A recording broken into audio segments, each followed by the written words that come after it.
नमस्कार दोस्तों, stock market studies में फिर से एक बार आपको बहुत-बहुत स्वागत है। तो आज यहाँ पे मैं डिस्कशन करने वाला हूँ, एक ऐसे कंपनीज़ के बारे में, मतलब एक ऐसे कंपनीज़ के बारे में नहीं कहूँगा, यहाँ पे आज बात करूँगा पूरा का पूरा सेक्टर के बारे में, क्योंकि पूरा का पूरा सेक्टर ही अभी जिस तरीके से हालत में है, मेरे हिसाब से जब जब मार्केट में उसका प्रोडक्ट, उसका डिमांड बढ़ना चाहिए था 2023 और वो भी जनवरी मंथ के जो डेटा आया हुआ है, उस डेटा में देखकर थोड़ा-सा चौंक गया और इसीलिए आपके सामने इस वीडियो को मैं शेयर कर रहा हूँ, क्योंकि आपको भी पता होना चाहिए कि जो कंपनी का प्रोडक्ट ग्रोथ होना चाहिए था, जिस प्रोडक्ट की डिमांड बहुत ज़्यादा है, फिर भी उस प्रोडक्ट किस लिए इस तरीके से हालत में आया। तो वीडियो को पूरा देखिए तभी आपको सब कुछ समझ में आ जाएगा और कौन-सा कंपनी के ऊपर इसका फ़ायदा होगा और कौन-सा कंपनी के ऊपर फ़ायदा नहीं होगा, सब कुछ मैं डिस्कस करूँगा, तो वीडियो को लास्ट तक देखिएगा और अभी तक आपने इस चैनल को सब्सक्राइब नहीं किया, तो ज़रूर कर लीजिएगा क्योंकि आपको daily basis stock market information, update, news इसी चैनल के माध्यम से मिलता रहेंगे। तो चलो देख लेते हैं आज के स्टॉक के बारे में। तो सेक्टर कौन-सा है? सेक्टर है ईवीज़ का। आप सभी जानते हैं इलेक्ट्रिक व्हीकल का ज़माना स्टार्ट हो चुके हैं। नया विज़न स्टार्ट हो चुके हैं ईवीज़ के ऊपर, तो इसलिए हर कोई कंपनी पीछे नहीं रह चुके हैं। हर कोई कंपनी ईवीज़ के ऊपर गाड़ियाँ बनाना स्टार्ट कर चुके हैं। ईवीज़ का जो गाड़ी का मॉडल है, लगातार वो लग्ज़रीज़ गाड़ीज़ मॉडल यहाँ पे दे रहा है। चाहे वो टाटा हो, चाहे वो महिंद्रा हो, चाहे वो हुंडई हो, हर कोई कंपनी यहाँ पे ईवीज़ बनाना स्टार्ट किया। सिर्फ़ के सिर्फ़ मारुति ने अभी तक मार्केट में कोई भी ईवीज़ लॉन्च नहीं किया। मारुति का विज़न थोड़ा-सा अलग होता है। वो क्या करते हैं, पहले वो देखते हैं बाकी कंपनीज़ क्या कर रहा है। वो पहले मार्केट देखता है, मार्केट में उसका डिमांड किस तरीके से है। वो डिमांड के ऊपर देखते हैं, अगर डिमांड सही में है, तो वो सप्लाई करने के लिए ज़ोर-शोर से काम करेगा। तो ऑलमोस्ट मारुति ने अनाउंसमेंट कर दिया 2026 में मारुति फर्स्ट ईवीज़ मार्केट में लॉन्च करेंगे। तो उससे पहले ही जो न्यूज़ अभी जनवरी मंथ में आ गया 2023 का, तो वो डेटा देखकर थोड़ा-सा आपको चौंकना चाहिए। क्योंकि वो डेटा थोड़ा-सा मुझे नेगेटिव लगा। तो वो डेटा कौन-सा है? चलो मैं आपको बता देता हूँ। उससे पहले कौन-सा कंपनी ईवीज़ बना रहा है, वो मैं आपको दिखा दूँ। मैं इसका एक शॉर्ट वीडियो के ऊपर भी आपको कवर करूँगा, सिर्फ़ आपको यहाँ पे एक बेसिक इन्फॉर्मेशन दे देता हूँ। तो सबसे पहले एक डेटा आप देखेंगे, तो जितने सारे कंपनीज़ हैं, 7 कंपनीज़ के बारे में यहाँ पे बात करूँगा। सातों कंपनी देखा जाए तो हुंडई इलेक्ट्रिक जो हुंडई कोना इलेक्ट्रिक है, वो सबसे ज़्यादा माइलेज देने वाला कंपनी है। 452 साथ ही साथ मर्सिडीज बेंज वो 445 उसके बाद एमजी है, एमजी जेडएस ईवीज है वो 340 उसके बाद टाटा की दो कंपनी है, Tata Motors, Tata Nexon and Tata Tigor. तो इस दोनों का किलोमीटर्स जो है टाटा का 312 और टाटा टियागो 213। उसके बाद महिंद्रा का ई जो भरीटो है उसके ऊपर 181 और उसके बाद महिंद्रा 20 प्लस ई 20 प्लस जो 140। तो देखा जाए टाट इंडिया के कौन सा कंपनी है, टाटा है एंड महिंद्रा है और जो दोनों कंपनी स्टॉक मार्केट में लिस्टिंग भी है। तो इस दोनों कंपनी के ऊपर जो लिस्टिंग गेन देखने को इंडिया में मिला है, उस हिसाब से इस दोनों कंपनी को क्या होने वाला है, जो रिपोर्ट मैं आपको दिखाऊंगा वहां से आपको पता चलेगा। देखिए, जो रिपोर्ट है वो यहाँ पे आया हुआ है द इकोनॉमिक टाइम्स के ऊपर। तो मैं पूरा क्रेडिट इस साइट को दूंगा अच्छा खासा न्यूज पब्लिश करने के लिए। तो डेटा के आधार से देखा जा रहा है, इलेक्ट्रिक पैसेंजर व्हीकल जितने सारे हैं जो मैं अभी आपको दिखाया हूँ, जो रिटेल सेल्स है डिक्लाइन हो चुके हैं 10.51% और वो भी कौन सा मान में, जनवरी मान में।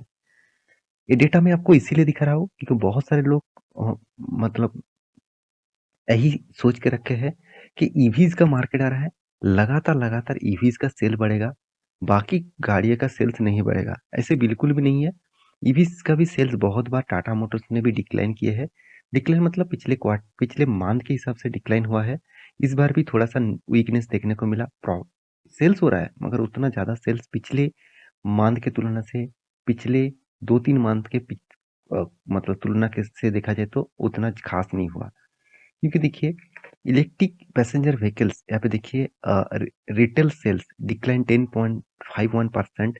यहाँ पे देखिए सिक्वेंटली टू 3,346 यूनिट जनवरी 2023 मतलब 3,300 मतलब 3,300 40-50 के आसपास यहाँ पे यूनिट बेचा गया था 2023 में। और दिसंबर मंथ में, फर्स्ट ईयर का दिसंबर मंथ में सेल हुआ था कितना, 3,740 के आसपास। तो यहाँ पे डिक्लाइन ऑब्वियसली देखने को मिला, जो आप सबसे देख सकते हैं according to to the automobiles body.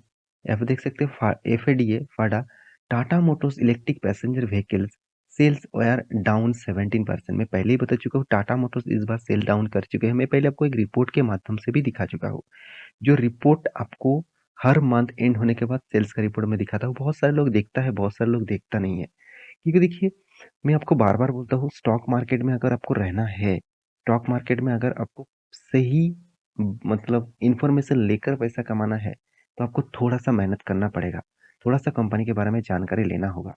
तो आप देख सकते हैं 2,426 के व्हीकल्स आसपास बेचा गया था, जो 2022 में 2,926 यूनिट बेचा गया है। तो इसमें इसीलिए टाटा मोटर्स के ऊपर थोड़ा सा प्रेशर देखने को मिला है। उसके साथ आप एमजी के भी देखेंगे, एमजी मोटर्स का, जो ऑब्वियसली एक चाइनीज कंपनी है। और देखा जाए तो इस कंपनी इंडिया में अभी तक स्टॉक मार्केट में तो लिस्टिंग नहीं है, फिर भी एक डेटा के आधार के हिसाब से देखना जरूरी है कि सिर्फ टाटा मोटर्स के ऊपर डिक्लाइन हो रहा है कि बाकी कंपनीज के ऊपर भी डिक्लाइन है। ऑब्वियसली एमजी के ऊपर भी डिक्लाइन है, करीबन 12% के आसपास ड्रॉप हुआ है। 425 यूनिट बेचा था, अभी 425 यूनिट बेचा है इस बार, जो पहले 486 था। उसके बाद और भी बहुत सारे कंपनीज हैं जिसका डिक्लाइन आपको देखने को मिलेगा, जैसे होंडाई के भी आपको डिक्लाइन देखने को मिला था। तो यहाँ पे देखिए होंडाई के सेल्स 111 यूनिट जो प्रीवियस मंथ में है, और 91 यूनिट दिसंबर, मतलब होंडाई में थोड़ा सा पॉजिटिव है। और देख सकते हैं आप इलेक्ट्रिक सीवी सेल्स का 25% लोअर देखने को मिला। ऑब्वियसली यहाँ पे भी एक गिरावट का माहौल देखने को मिला। तो हर प्रोडक्ट में, हर हर कंपनी के ऊपर एक सेल्स का जो रिपोर्ट है, वो रिपोर्ट रिपोर्ट थोड़ा सा डिक्लाइन है। जैसे टोटली जो डिक्लाइन है, सबसे ज़्यादा डिक्लाइन आपको टाटा मोटर्स के ऊपर देखने को मिला। तो मेरे कहने का मतलब है, इस डेटा को देखने का फायदा क्या है। देखिए मैं आपको बार बार बोलता हूँ, आपने जिस कंपनी के ऊपर निवेश कर रखे हैं, वो कोई स्टॉक नहीं है, वो एक कंपनी कंपनी है। और उस कंपनी के आप ओनरशिप के जैसे निवेश किया है। आपका जो इन्वेस्टमेंट है, आप उस कंपनी के एक ओनर जैसे काम कर रहे हैं, आप उस कंपनी के एक ओनरशिप जैसे काम कर रहे हैं। तो आपको भी देखना है आपका कंपनी का मैनेजमेंट किस तरीके से उस कंपनी के ऊपर काम कर रहा है। अगर सही काम नहीं कर रहा है तो आपको छोड़ देना चाहिए वो कंपनी, अगर सही काम कर रहा है तो उस कंपनी के ऊपर बने रहना चाहिए। तो आप डिसाइड कर लीजिएगा कि कौन सा कंपनी के ऊपर क्या करना चाहिए। तो मेरे हिसाब से टाटा मोटर्स ने थोड़ा सा डिक्लाइन दिखा है, इसका मतलब टाटा मोटर्स बेच देंगे ऐसे बिल्कुल मत करिएगा। साथ ही साथ आप कहेंगे सर महिंद्रा एंड महिंद्रा का क्या करूं। महिंद्रा महिंद्रा अभी इंडिया के सेकेंड लार्जेस्ट पैसेंजर व्हीकल बन चुके हैं। इतना बड़ा कंपनी बन रहा है, धीरे धीरे करके कंपनी इतना तेजी से ग्रोथ कर रहा है। तो उस कंपनी के ऊपर जरूर फोकस रखना। तो बाकी आप एक बार रिसर्च करना, उसके बाद सारे इंफॉर्मेशन लेने के बाद एक बार रिसर्च करना, उसके बाद कुछ डिसीजन लेना। तो मेरे हिसाब से इस तरीके से डिक्लाइन और प्रॉफिट जर्नी चलते रहेंगे। हर मंथ, हर साल में प्रॉफिट होगा ऐसे बिल्कुल भी नहीं होता। अगर ऐसे होता तो हर कोई कंपनी लाखों करोड़ों का बिजनेस करता, और हर कोई कंपनी इंडिया के नहीं वर्ल्ड के नंबर वन कंपनी बन जाता। तो इसीलिए मैं जरूर कहूंगा, इस तरीके से डिक्लाइन में कोई चिंता करने का जरूरत नहीं, हमेशा इस तरीके से चलते रहते हैं, कभी अप कभी डाउन तो होता ही रहता है। तो उस हिसाब से आपको सिर्फ फिगर आउट देखना है, आपको सिर्फ डेटा कलेक्ट करना है। उस डेटा के आधार के हिसाब से आप कंटिन्यू जरूर करिएगा। तो मेरी इस वीडियो आपको कैसे लगा जरूर कमेंट करना, और अभी तक अपने टेलीग्राम को ज्वाइन नहीं किया, नीचे जाकर ज्वाइन कर सकते हैं। और चैनल को सब्सक्राइब नहीं किया तो प्लीज़ कर लीजिएगा, आपको बहुत सारा इन्फॉर्मेशन इसी चैनल के माध्यम से मिलता रहेंगे। और मेरी इस इन्फॉर्मेशन कैसे लगा मुझे कमेंट करके जरूर बताना। अगर अच्छा लगा हो तो प्लीज़ एक लाइक कर देना। मिलते हैं नेक्स्ट वीडियो में, तब तक के लिए अच्छे से रहिए, अपने ख्याल रखिए, बाय बाय।